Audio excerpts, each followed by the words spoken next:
Herkese merhaba, kanalıma hoş geldiniz. Bu videomda sizlere benden tarifi çok fazla istenen bu çiçekli bandana tarifini paylaşacağım. Bunu saç bandı olarak hazırladım ama isterseniz bunu şu anda çok moda bele de bağlıyorlar. Şu bağcıklarını daha uzun yapıp bele de bağlayabilirsiniz. İstediğiniz ölçülerde hazırlayabilirsiniz ya da bununla direkt üçgen şallar da yapabilirsiniz. Gerçekten çok keyifli bir mantığı var. 1 saat boyunca videoyu hiç kesmeden yeni başlayanlar da bunu çok rahatlıkla yapabilsin diye adım adım bütün detaylarını sizlerle paylaşarak açıklamaya çalıştım. Umarım faydalı bir içerik olur. Gerçekten çok güzel bir çalışma oldu. İçmesinden harika bir model oldu.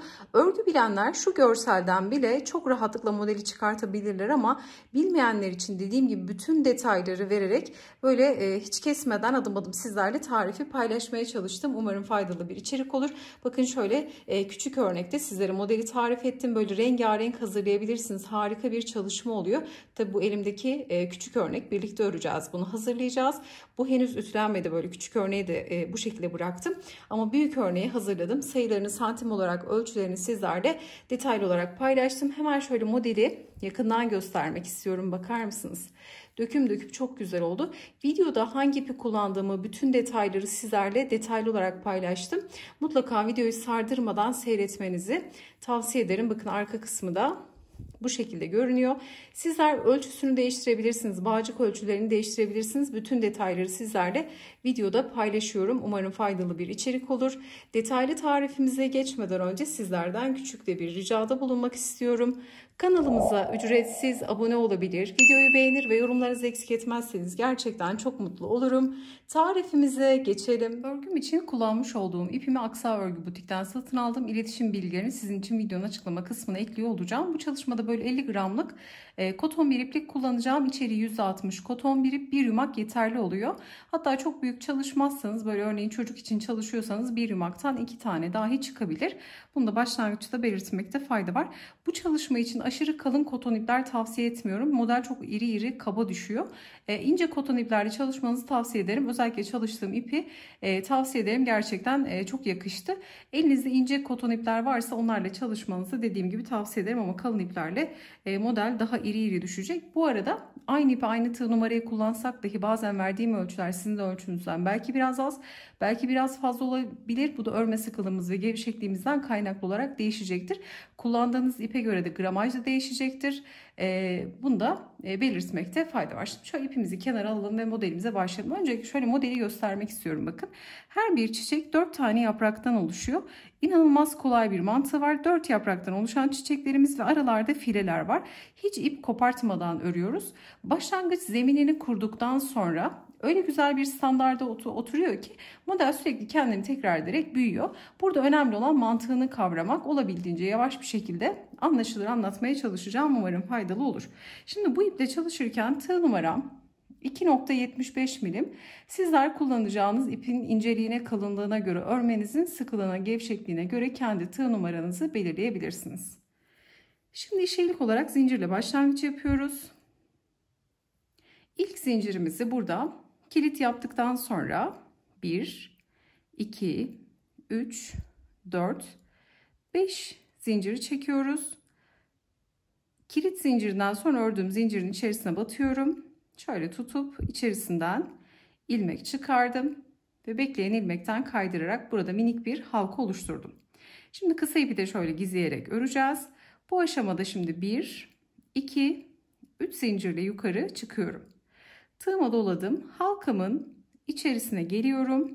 İlmek çıkarttım. 3 ilmeğim var. Doluyorum ikisini birlikte. Tekrar doladım. İkisini birlikte örerek ikili trabzanlar örüyoruz. Hep ikili trabzan çalışacağız. Tığıma doluyorum. Halka içerisine batıp tekrar bir ikili trabzan daha örüyorum. Bu aşamada eğer çok hızlı ördüğümü düşünüyorsanız videoyu yavaşlatabilir ya da tam tersi hızlandırarak da seyredebilirsiniz. Tekrar bakın, battım ve bir ikili trabzan daha örüyorum. Baştaki 3 zincirden sonra 1, 2, 3 tane ikili trabzan ördük. Şimdi 3 zincir. Halka içerisine direkt batıyorum bakın. Başına dolamadan direkt battım. İlmek çıkardım. Çıkardığım ilmeği Bekleyen ilmekten geçirdim ve ilk yaprağımı oluşturmuş oldum. Şu kısa ipi de gizliyorum dediğim gibi. Şimdi yine 3 zincirle yukarı çıkacağız. 1, 2, 3. Tığıma doluyorum.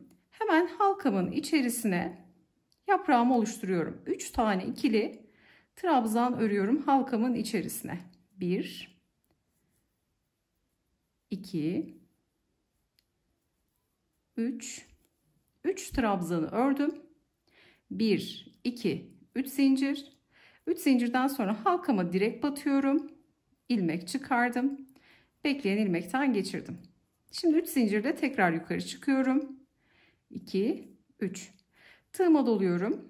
Halkama batıp yine 3 tane ikili trabzan örüyorum. İlk çiçekte tamamen bütün yaprakları yapıyoruz. Yani 4 tane yaprak oluşturuyoruz bakın. 3 zincir, 3 tane trabzan ördüm. Yine 1, 2, 3 zincir. Hafif de şöyle ittiriyorum örgümü. Bakın halkam bir tık daha büyüyor. 3 zincirden sonra halkama batıp yine ilmek çıkartıp kaydırma yapıyorum. 3 zincirle yukarı çıkıyorum. 1, 2, 3. Şimdi bu son yaprağım olduğu için bakın sadece bu ilk başlangıçta geçerli. 3 zincirden sonra şimdi burada zincirli noktalarla başta zincir, sonda zincir, ortada 3 trabzan, 5 tane trabzan noktası var. 3 zincirleri de bir trabzan kabul edersek 5 trabzan noktası var. Şimdi bu 3 zinciri bir trabzan kabul ediyoruz. Bitiş yaprağında ilk çiçekte 4 tane trabzan örüyoruz. Geldim hemen halkama batıp birinci trabzan, ikinci trabzan, 3, bakın birazcık da şöyle ittiriyorum ve dördüncü trabzanımı örüyorum.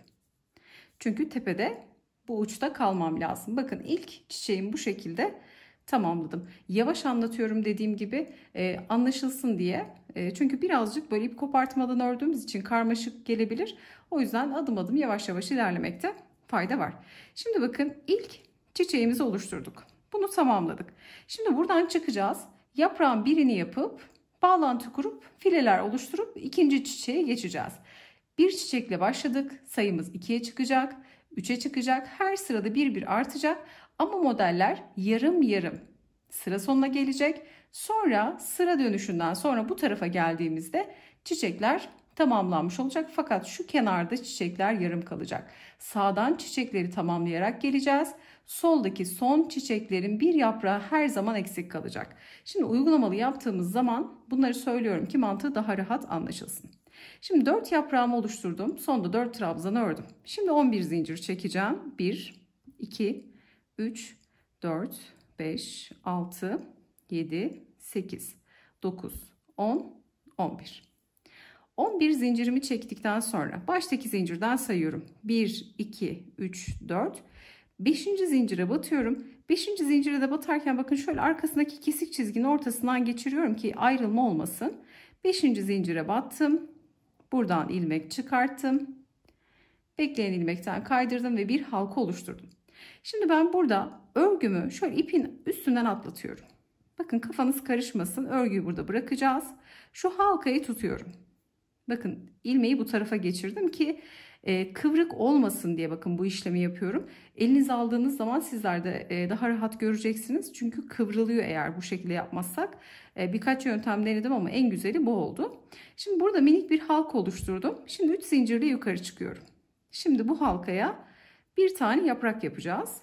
3 zincirden sonra hemen halkaya geliyorum. 3 tane ikili trabzan örüyorum. 1, 2 ve 3. 3 tane trabzanımı ördüm ve birinci yaprağı tamamladım. Ama bakın burada diğer kalan 3 zinciri örmüyorum. Çünkü yarım devam edeceğiz. Ne yapıyorum? Buradaki yaprağı birleştireceğim için, buradaki çiçeğimi birleştireceğim için hemen 3 zincir çekiyorum. 1, 2, 3. Yaprakları birleştirirken 3 zincir mutlaka çekiyoruz. Bu da aklımızda kalsın. Şimdi ilerlediğimiz zaman göreceksiniz.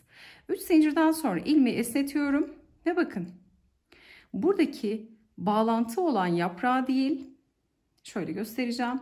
Bağlantı olan yaprağı değil, bir sonrakine. Geriye doğru bir sonrakine. Hemen şu 3 zincirlik boşluk var bakın. 3 trabzan, 3 zincirlik boşluk var. Buradaki bakın zinciri çıktığımız yapraktan bir önceki yaprağın boşluğuna batıyorum. İlmeği buradan alıyorum. Buradan geçirdim. Geçirdikten sonra şimdi tekrar 11 zincir çekiyorum. 1, 2, 3, 4, 5, 6, 7, 8, 9, 10, 11. Bakın burada tutturduk. 11 zinciri çektik. Şimdi hep 11 zincirle yeni bir çiçeğe başlıyoruz. Geldik. 11 zincirde yaptığımız işlem aynı. 1, 2, 3, 4. 5.'ye 5. zincire batıyorum. Şöyle arka bakın kesik çizgiyi de birazcık batıyorum ki böyle tek yani gevşek durmasın. İlmek çıkarıp kaydırmamı yaptım. Şimdi bakın burada yuvayı oluşturdum ya. Burada alıyorum örgüyü, ipin üzerinden atlatıyorum. Şöyle atlatıp bakın ipi bu tarafa almış oluyorum. Yine örgü bozulmuyor aslında. Bakın tutuyorum. Bıraksanız bile dönse bile örgüyü düzlediğimiz zaman nereye batacağımızı çok rahatlıkla göreceğiz. Bu bizim kafamızı karıştırmasın. Şimdi halkamızı oluşturduk. Yine 3 zincirle yukarı çıkıyorum. Ve halkama hemen bir tane yaprak yapıyorum. Şöyle açalım 5 zincirlik yuvamızı. 3 zincirle yukarı çıkıp hemen 3 tane trabzan örüyorum halkamın içerisine. 2 ve 3. Sonra buradaki yaprağı tutturacağım için 1, 2, 3 zincir ilmeği esnetip bıraktım. Şimdi bağlantı yaptığıma değil bir geridekine.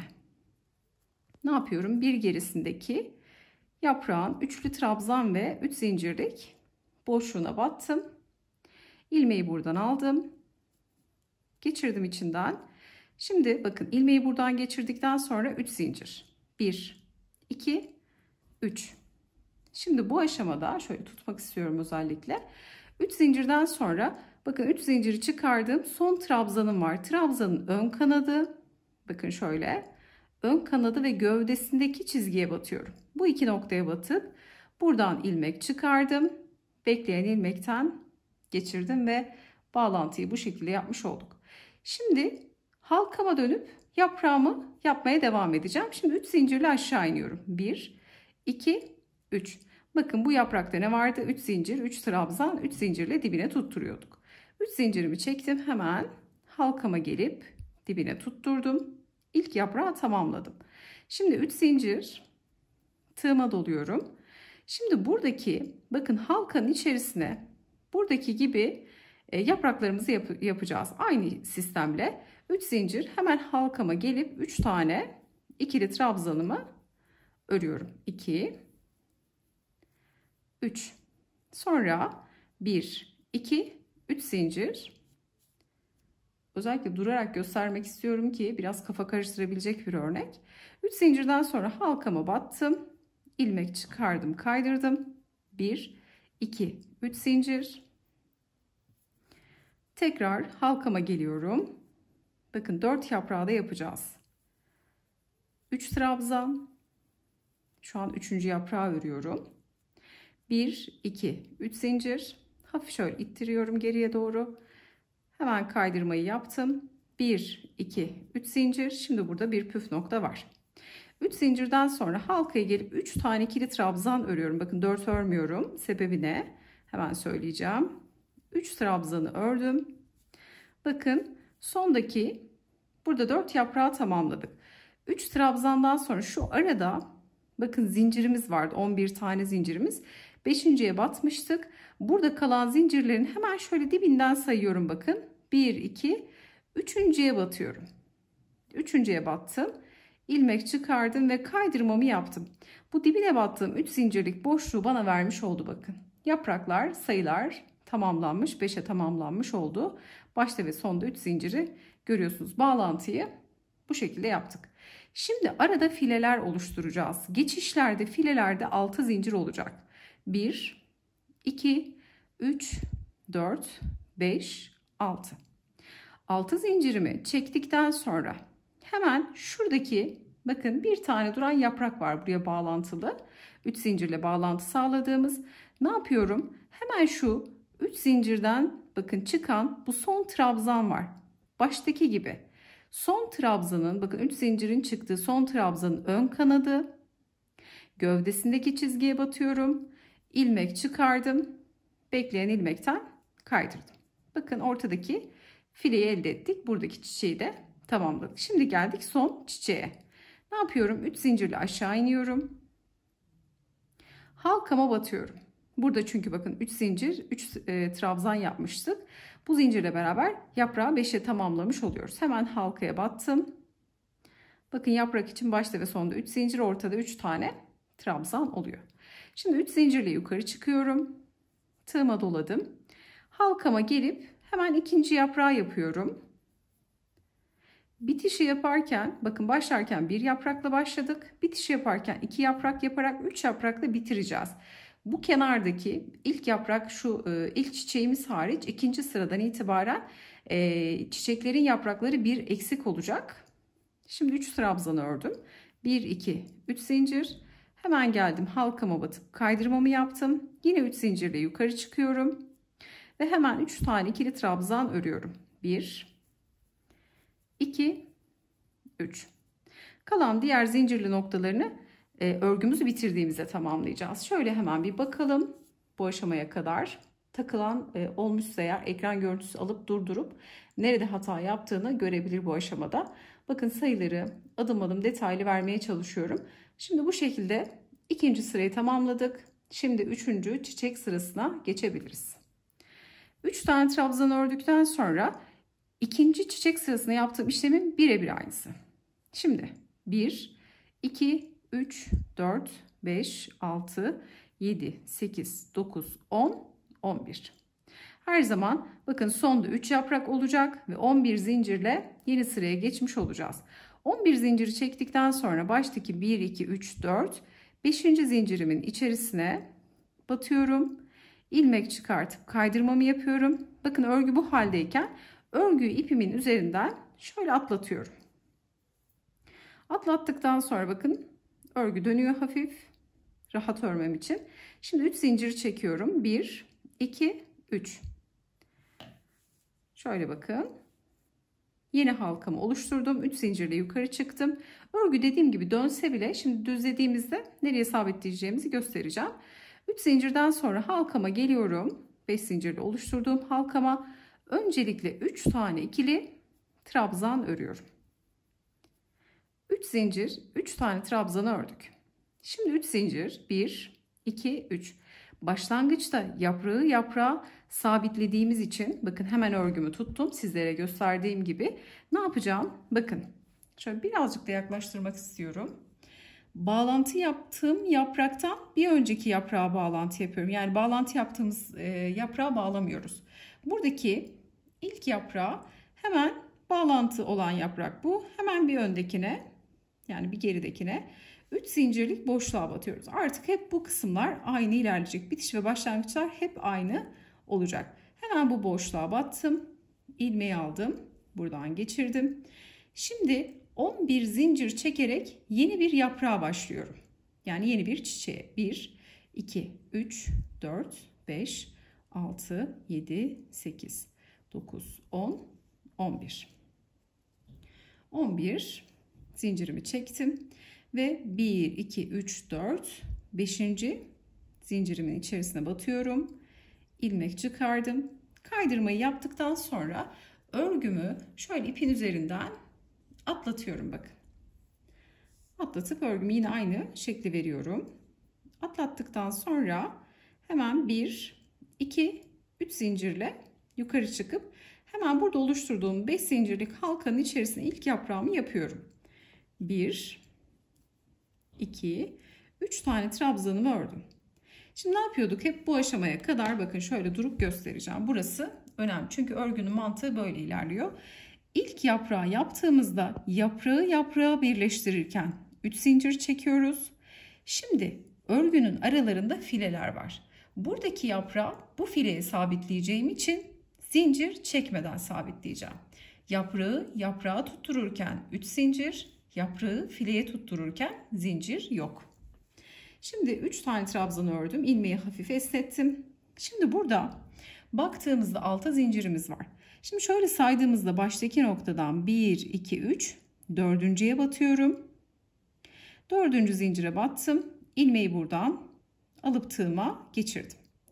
Geçirdikten sonra bakın şurada bir kaydırma yapıyoruz ya. 1, 2, 3 zincir de bu tarafta kalıyor. 3 zincir burada, 3 zincir burada kalıyor. Biz aslında tam orta kısmına batmış oluyoruz. 4. zincire batarak, çünkü burada bir ekstra kaydırmamız oluyor. Şimdi trabzanı fileye tutturduk tam zincirine. Kaydırma yaptıktan sonra 1, 2, 3 zincir çekiyorum. Hemen bakın halkama tekrar batıyorum. Halkama geldim. Kaydırmamı yaptım. İlk yaprağı tamamen bitirdim. Şimdi ortalarda hep 2 2 olacak yapraklar. 2 3 zincirle tekrar yukarı çıktım. Halkama geliyorum ve 3 tane ikili trabzanı örüyorum. Şimdi burası önemli. Başlarken her defasında bir yaprak olacak, bağlantı yapacağız. Orta kısımlardaysa yaprağımızı fileye yapıp sonra ikinci yaprağı yapıp ortalarda da hep 2 yaprak kalacak. Başta 1, ortalarda hep 2, sıra bitişinde ise tamamlayarak dönüş yapacağız. Şimdi ördüğümüzde daha rahat anlaşılacak. Şimdi bakın bu yaprağı fileye tutturdum. İkinci yaprağı tutturacağım için ne yapmam gerekiyor? 3 tane zincir çekmem gerekiyor. 1, 2, 3. İkinci yaprağı ördükten sonra 3 zincir çekip ilmeği esnettim. Hemen bir geride duran, bakın buradaki çiçeğin yaprağına bağlantı yapacağım. Bağlantı yapılan yaprağa hiç dokunmuyorum. Bir gerisindekine her zaman. Geldim şöyle açtım, bakın sizlere gösterebilmek için. Geldim buradan hemen trabzanla 3 zincir arasına batıyorum. İlmeği buradan geçirdim. Ve şimdi buradan yeni bir çiçek çıkaracağımız için 1, 2, 3, 4, 5, 6, 7, 8, 9, 10 ve 11. Şimdi bakın yeni bir çiçek oluşturacağız. Buradan yeni bir çiçek çıkacak. Bakın ne demiştik başlangıçta? Bir taneydi. Sayı 2'ye çıktı. Şimdi sayı 1, 2, 3'e çıkacak. Her sırada çiçek birer birer artmış olacak. Şimdi geldim. Bu son bitiş de önemli. 11 zincirden sonra yaptığımız işlem hep aynı. Baştaki 1, 2, 3, 4, 5.'ye batıyorum. Burası değişmiyor. 5. zincire batıp kaydırma. Bakın bu kaydırmayı yaptıktan sonra ipin üzerinden şöyle atlatıyorum. Örgüyü tekrar düzlüyorum. Ve buradaki halkama 3 zincir çekip ilk yaprağı yapıyorum. 3 zincirimi çektim. Halkama geldim. Ve 3 tane ikili trabzan. Şimdi burada duruyorum. Bakın burası önemli. Son noktada 11 zinciri çekip halka oluşturup ilk yaprağı ördükten sonra hemen buradaki son şu çiçeğin olduğu yaprağı tutturmamız gerekiyor. Yaprağı tuttururken ne yapıyorduk? 3 zincir çekiyorduk. Hemen 1, 2, 3 zincir ilmeği esnettim. Bağlantı yaptığım yaprağı değil, bir öncekine. Hemen şöyle açıyorum. Bakın bağlantı olmayan yaprağı tutturacağız. 3 zincirlik geniş boşluğa battım. İlmeği tutup kaydırdım. 1, 2, 3 zincir çektim. Şimdi yukarı çıkacağım. Ne yapıyorum? 3 zincir çektikten sonra 3 zincirin çıktığı trabzanın, bakın son trabzanın ön kanadı ve gövdesindeki şu çizgiye batıyorum. İlmek çıkartıp tekrar bir kaydırma yaptım. Bakın dönüşler bu şekilde olacak. Şimdi 3 zincir çekip ilk yaprağımın kalan 3. zincirini tamamlıyorum. Halkaya gelip kaydırma yapıp bu noktayı tamamladım. Şimdi sondaki bu oluşturduğum halkanın 4 yaprağını da tamamlıyorum. 3 zincirle yukarı çıktım tekrar. Halkama gelip 3 tane ikili trabzanımı örüyorum. Sonra tekrar 3 zincir, halkama batıyorum. Kaydırmamı yaptım. 3 zincirle yukarı çıktım. Şimdi 3. yaprağımı yapıyorum. 2, 3 trabzan. Bakın sondaki çiçeği tamamlıyorum. Tekrar 3 zincir. Hemen halkama battım. Hep aynı halkaya çalışıyorum bakın. 3 zincir ve şimdi 4. yaprağımı yaparak çiçeğimi oluşturmuş oluyorum. 3 zincir, 3 trabzanı ördük. Bakın son kısımdayız. Şöyle açalım ki yani bu örneğin böyle ara ara açıp göstermek istiyorum ki neredeyiz, ne yapıyoruz net görünsün. 4 yaprağı da tamamladık. Şimdi burada 4. yaprağı yaparken 3 zincirini şu aradaki fileden elde ediyoruz. Geldik. Ne yapıyorum? Şu arada 11 zincirlik noktamız vardı. 5 ile halka oluşturmuştuk. Kalan zincirli hemen dibinden sayıyorum. 1, 2, 3. zincire batıp ilmek çıkarıp kaydırma yapıyorum. Bakın yaprak başta ve sonda 3 zinciri tamamlanmış oldu 4. yaprağında ve çiçeği tamamladık. Şimdi çiçeği tamamladıktan sonra diğer çiçeğe geçerken her zaman 6 zincir çekiyoruz. 1, 2, 3, 4, 5, 6. 6 zincirden sonra hemen diğer yaprağı buluyorum, bakın bu. Ne yapıyorum? 2 tane yaprak var. Bu çiçeği tamamlayacağız şimdi 4'e. 3 zincirin çıktığı son trabzanın bakın ön kanadı, gövdesindeki çizgi. Buraya batış yapıp hemen bir kaydırma yapıyorum. 3 zincirle halkama geliyorum. İkinci yaprağın 3 zincirlik noktasında tamamlıyorum. 5'e tamamlandı. 1, 2, 3 zincirle yukarı çıkıp halkamın içerisine 3. yaprağımı hazırlıyorum. 2, 3. Bakın şöyle göstereceğim. Ortadaki 3. yaprağı hazırladık. Şimdi 3 zincir çekip aşağı tutturuyorum. Sonra tekrar 3 zincirle yukarı çıkıp şimdi 4. yaprağı yapıyorum. Bakın artık dönüşlerde yaprakları tamamlıyoruz. Ve çiçek formu oluşuyor. Şimdi 4 zincirden sonra şu arada kalan zincirin hemen şöyle dibinden sayıyorum. 1, 2, 3.'ye batış yapıyorum. İlmek çıkarıp kaydırma yaptım. Bakın ortadaki yaprak da tamamlandı. Yaprağı tamamladık 6 zincir. Diğer çiçeği tamamladık 4 yaprağını yapıp buradaki şimdi fileyi oluşturacağız. Tekrar 6 zincir. 1 yani çiçek tamamlanacak 6 zincir. Çiçek 6 zincir. Çiçek 6 zincir şeklinde ilerleyecek. 1, 2, 3, 4, 5, 6. Şimdi geliyorum. Bakın 3 zincirin çıktığı yaprağı buluyorum. Son trabzanın ön kanadı, gövdesindeki çizgi. Kaydırmayı yaptım. Hemen 1, 2, 3 zincir çekip halkama geliyorum. Halkama batıp ilk yaprağın diğer kalan 3 zincirini de çekip buradaki noktayı yaprağı 5'e tamamlamış oluyoruz. Yani 5'e dediğim başta sonda 3 zincir, ortada da 3 tane trabzan.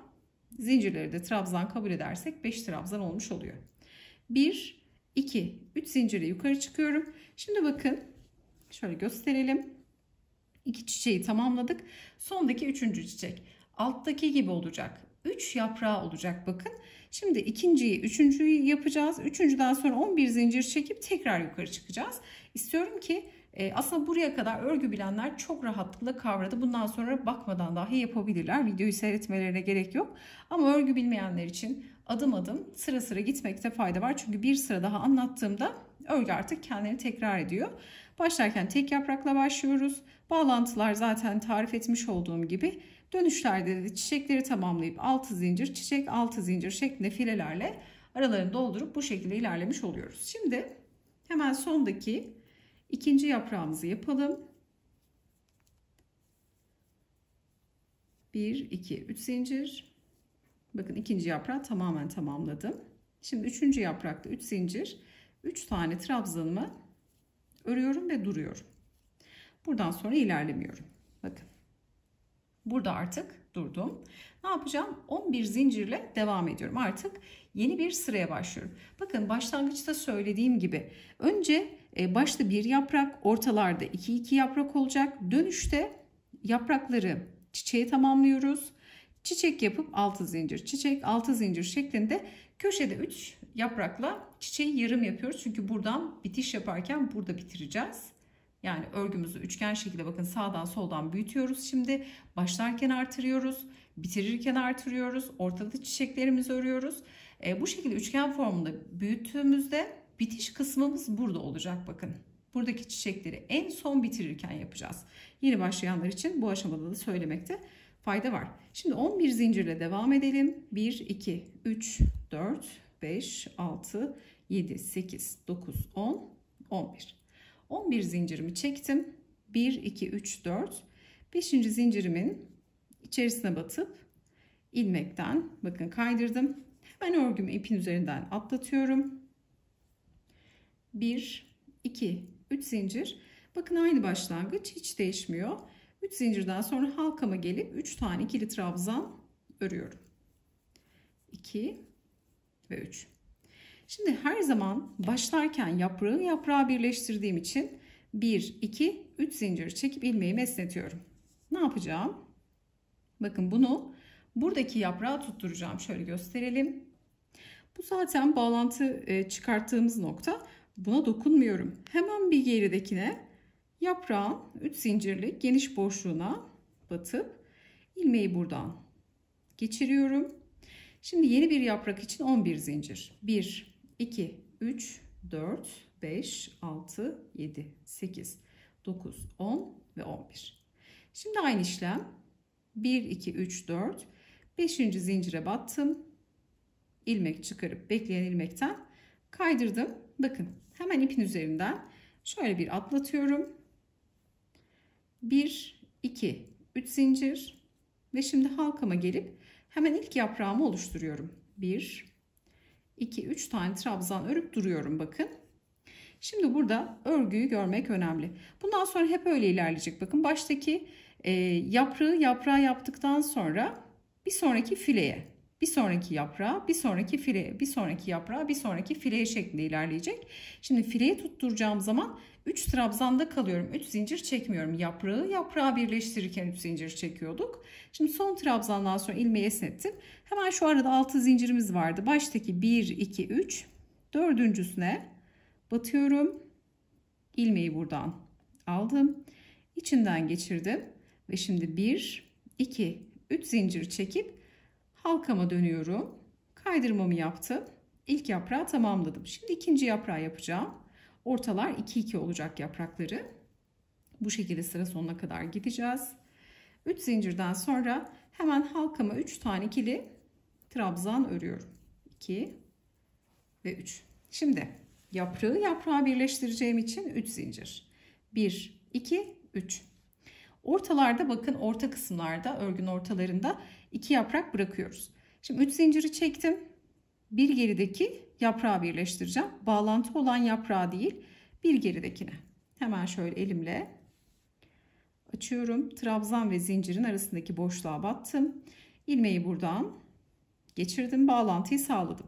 Şimdi 11 zincir çekiyorum tekrar. 2, 3, 4, 5, 6, 7, 8, 9, 10, 11.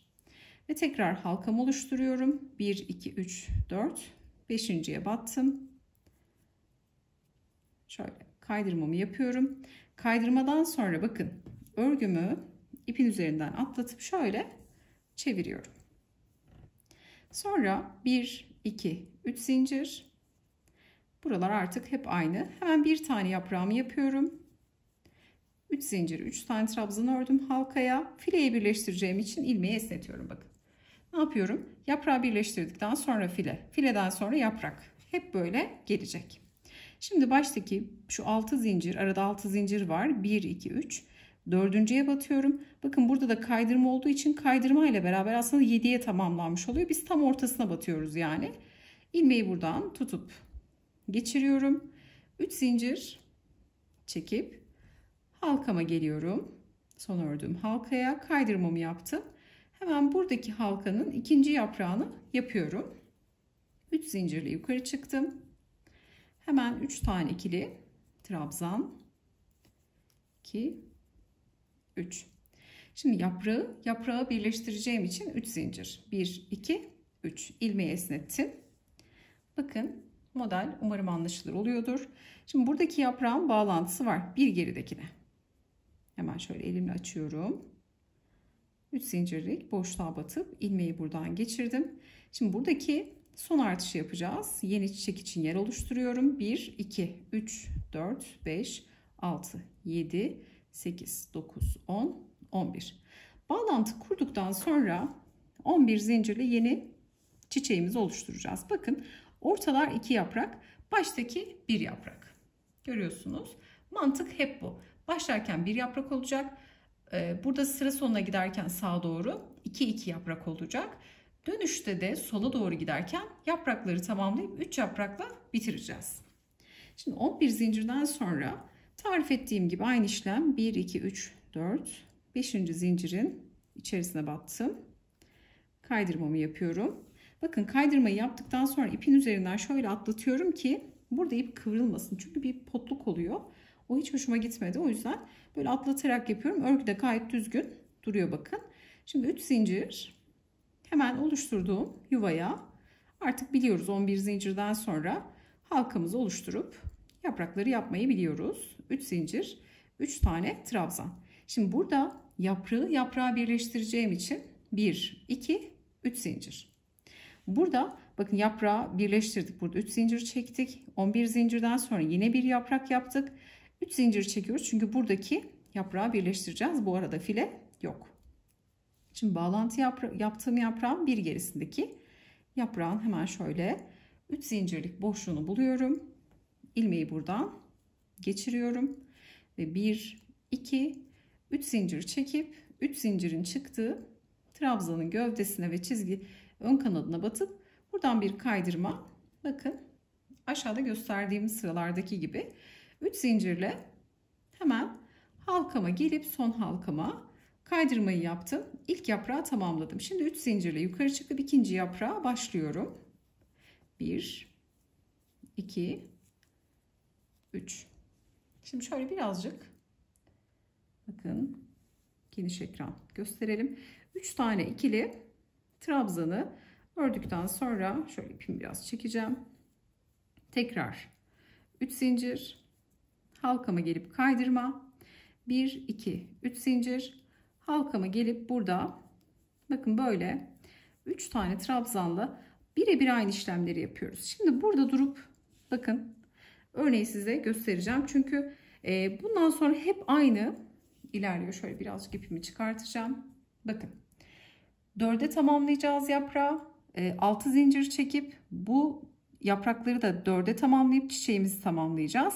Şimdi buradaki şu ilk yani son çiçeği 4 yaprağı tamamlayıp 6 zincir. 4 yaprakla çiçeği tamamlayacağız. 6 zincir. Alt sırada gösterdiğim bağlantının birebir aynısını yapmış olacağız. Şimdi istiyorum ki bakın burada ben kaç sıra ördüm bunu bu şekilde. Şurada görüyorsunuz. Bakın 4'e tamamlıyoruz yaprağı. 6 zincir çekip alt sırada gösterdiğim bağlantıyı yaparak çiçeklerimizi bu şekilde tamamlıyoruz. Ben burada hiç iplik kopartmadım. Şimdi burada son kısımda şu sağ kenarda bağlama noktasını yapacağız. Bunu saç bandanası yapabilirsiniz. Şal yapacaksanız buraya yapmanıza gerek yok. Bununla çok güzel şallar da olacaktır. Şal yapacaksanız bunu yapmazsınız. Direkt çiçeğinizi yapıp sıranızı bitirirsiniz. Ama saç bandı için ya da bele bağlamak için bunu aksesuar olarak kullanmak için hiç ip kopartmadan hemen yaprağın üzerinden bakın zincirler çıkartıp sık iğneler ördüm. Bu da gerçekten çok muntazam oluyor. Şimdi bunu nasıl yaptığımı göstermek istiyorum. Bunu yaptıktan sonra çiçekleri tamamlayacağız. Bakın sırayı bitireceğiz. Sonra buradaki bağ kısmını yapacağız. Zincirlerle sık iğneler oluşturacağız. Sonra buradan gelip 3 tane olan bakın şuradaki 3 olan çiçeklerimizi 4'e tamamlayıp bu uçta bitireceğiz. Zaten ilkini 4 yapmıştık. Hemen şurada ipi kopartıp bitirmiş olacağız. Şimdi bu büyük çalışmada umarım mantığı bu aşamaya kadar anlaşılmıştır. Dediğim gibi yavaşça olabildiğince açık anlatmaya çalıştım. En son örgü bittikten sonra da buharlı ütüyle güzelce ütüledim. Şimdi santim olarak da ölçü vereceğim, sayı da vereceğim. Bu yetişkin için, çocuk için de gayet ideal. Ama sizler daha büyük yapmak isterseniz sayıları artırabilirsiniz. Artırma mantığı zaten açıkladım. Sizlere şöyle göstermek istiyorum bakın. Buradaki şu ilk başladığım yapraktan sayacak olursam 1, 2, 3, 4, 5, 6, 7, 8, 9 yaprak olana kadar devam ettim. Bu kenarda da yine 2, 4, 6, 8, 9 tane yaprağım var. Bakın 9 yaprakla sırayı bitirmiş oldum. Şöyle ekranı sığdırmaya çalışıyorum. Buradaki sonda 2, 4, 6, 8, 9 tane yaprak var. Ve bağlantı kısmını yaptım. Şimdi santim olarak ölçü vereceğim. Öncelikle şu dik açıyı söyleyelim. Bakın üçgenin bu alın kısmına gelecek noktası. Alın kısmından sivri uca kadar olan noktası 23 santim oldu. Şöyle genişliği çiçekten çiçeğe ölçüyorum. 9 çiçek bana 46 santim ölçüsünü verdi. Şu kenara da söyleyelim. Çünkü elden ele değişebilir bazen ölçüler. Bu da bakın şöyle çiçeğe kadar olan kısmı 31 santim. Bağcık kısmını da kaç santim yaptım? 35 zincirle hazırladım. Bu da bana şöyle 15. Evet, bağcık kısmı da yaklaşık 15 santim oldu. Şimdi dediğim gibi bu ölçü 9 çiçekle bitirdim. Yetişkin için ideal ama daha büyük de yapabilirsiniz. Daha böyle sarsın istiyorsanız. Ama dediğim gibi mutlaka başlangıçta da söyledim. İnce iplerle yapın. Çok kalın koton iplerle güzel durmayacaktır. Bu kullandığım koton ip de gerçekten çok güzel. Buna çok da yakıştı. Ütülediğiniz zaman böyle döküm döküm gerçekten çok güzel duruyor. Şimdi ben istiyorum ki bu kısımda, bakın bu sırayı da göstereyim. Şurada zaten bağlantı yaptığımızda sizler de göreceksiniz. Şimdi buradaki köşede hemen şuradan bağ kısmını oluşturacağız. Burada ne yaptım? İkinci yaprağı oluşturduktan sonra şu 3 zincirle aşağı inmedim. Şimdi artık bitiş ve başlangıcı anladık. Model anlaşılır olmuştur diye tahmin ediyorum. Çünkü burada 1, 2, 3. 4. sırada şimdi birlikte tamamlayacağız. Dediğim gibi eğer bunu şal yapacaksanız bu bağcık kısmını yapmazsanız 4 yaprağı tamamlayıp çiçeği, örgümüzü şimdi birlikte öreceğiz. O şekilde bitirebilirsiniz. Şimdi bağcık yapacağım için son çiçekte 2 yaprağı tamamladım. İkinci yaprağın 3 tane trabzanını ördükten sonra zincir çekmeye başlıyorum. 35 tane zincir çekiyorum. Şimdi burada küçük bir örnek tarif ettiğim için 35 tane çekmeyeceğim. Varsayalım ki şöyle, bu daha uzun da olabilir. Sizler daha uzun istiyorsanız bu zinciri daha uzun da çekebilirsiniz. Örneğin belinize de bağlayarak kullanmak istiyorsanız mutlaka 35 değil. Ben sadece bunu saç bandanası olarak hazırladığım için burada 35 zincir çektim. Ama bele de bağlayacaksanız mutlaka fazla çekin zincirlerinizi. Belinizi ölçerek de yapabilirsiniz bu aşamada. Şimdi çok fazla çekmeyelim. Burada varsayalım ki 35 tane zinciri çektik. Şimdi zincirin düz kısmını değil, ters kısmını çeviriyorum. Sondaki çektiğim zinciri bırakıp bir diğer zincirin şu arka kesik çizgisine batıyorum. İlmek çıkarttım. 2 ilmek var. Sık iğne. Bir diğer zincirin hemen arkasında bulunan kesik çizgiye batıyorum. 2 çizgi de bakın tığın diğer tarafında kalıyor. Bu tek çizgiye batıp sık iğne. Burada zincirlerin içerisine de batabilirsiniz ama burada arka kesik çizgilere batmak çok orijinal bir görüntü veriyor. Hani o zincirin o geniş boşluğu falan göze çirkin batmıyor. Yani kötü görünmüyor. Bu teknik çok güzel. Mutlaka tavsiye ederim. Şimdi arka kesik çizgilere sık iğnelerimizi örerek geliyorum. Bakın son zincire kadar geleceğiz. Dediğim gibi ben burada 35 zincir çektim ama sizler daha uzun da çekebilirsiniz. Bakın böyle yaptığımızda görüyorsunuz ne kadar düzgün bir görüntü oluşuyor. Şimdi sondan bir önceki zincire sık iğne ördükten sonra son zincire dokunmuyorum. Ne yapıyorum? Hemen trabzanın gövdesindeki ve ön kanadındaki şu çizgiye batıp burada bir kaydırma yapıyorum. Bu kaydırmadan sonra 3 zincir çekip şimdi yaprağıma dönüyorum. Bakın bağlantı kısmını bağlayacağım uzun parçayı ördüm. Şimdi ikinci yaprağı tamamlıyorum. 3 zincirle aşağı inip kaydırmamı yaptım. 3 zincirle yukarı çıkıp tekrar 3 tane ikili trabzan örüyorum. Şimdi 3. yaprağı tamamlıyorum. 3 zincirle tekrar aşağı iniyorum ve 4. yaprak için 3 zincirle yukarı çıkıp 4. yaprağımı tamamlıyorum.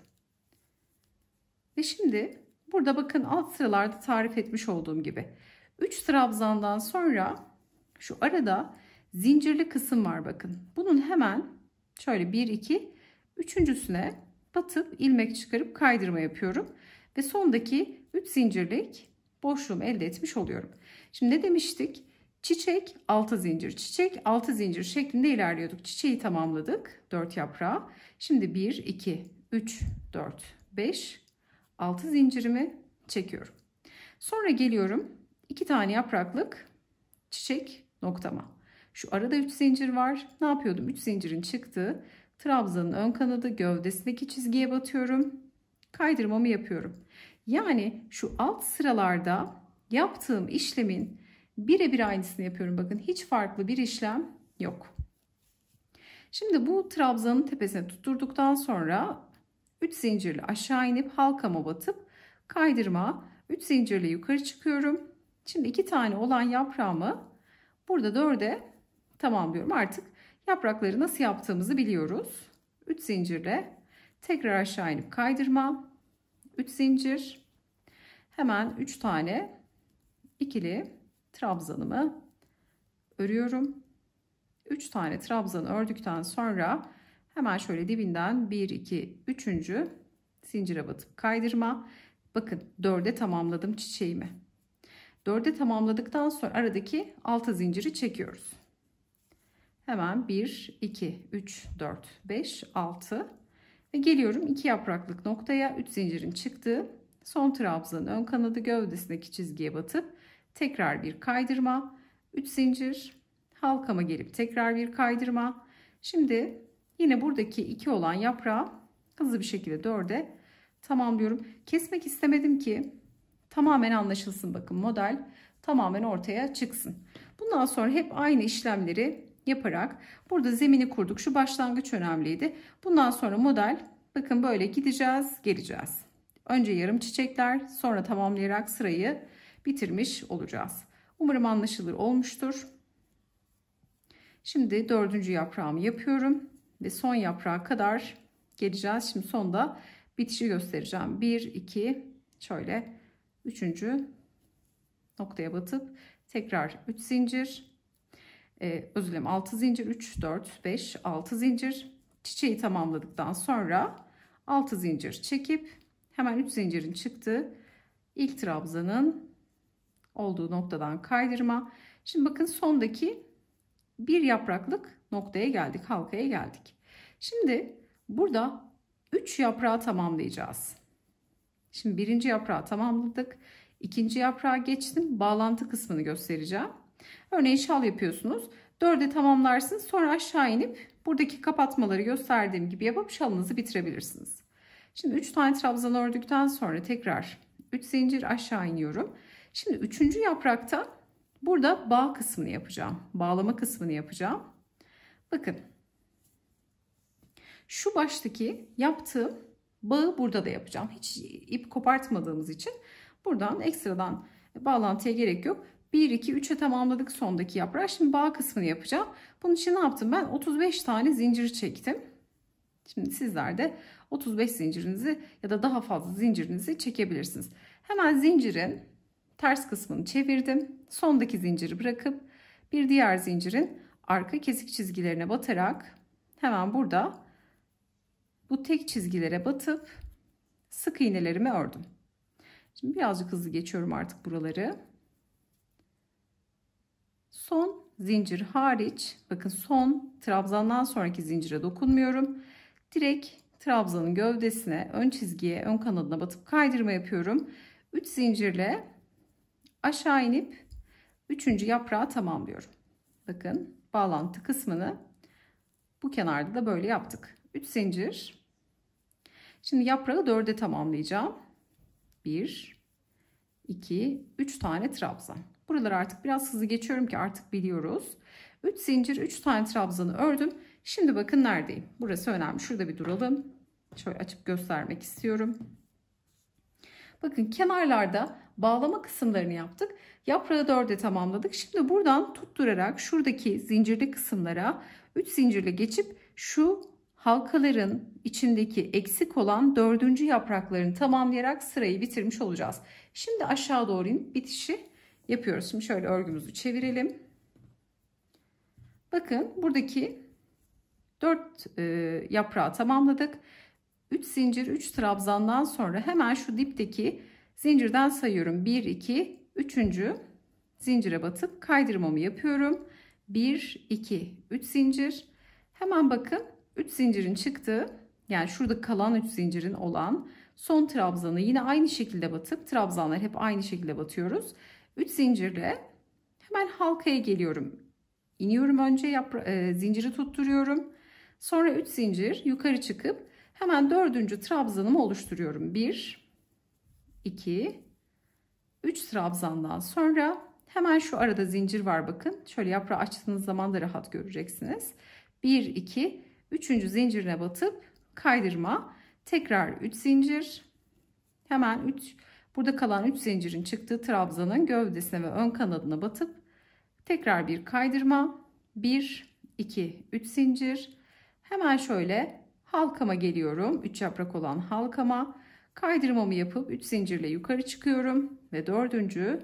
yaprağım için kalan 3 tane trabzanı da örüyorum ve burada zincirli nokta durmuyorum. 1 2 3. zincire batıp tekrar bir kaydırma, tekrar bir 3 zincir. Neden 3 zincir? Çünkü şurada bakın 3 zincirle dönüş yapmışım. Burası zayıf kalmasın diye. Hemen bu trabzanın da gövdesine ve ön kanadına batıp kaydırmayı yapıyorum. Şimdi burada ipimi yeteri kadar kesip ilmeğimden çıkartıyorum. Çıkardıktan sonra ipi hemen şu son battığım yerden arkaya alıp şu arka kısımlarda şöyle trabzanların olduğu geniş noktalardan batışlar yaparak ipimi gizliyorum.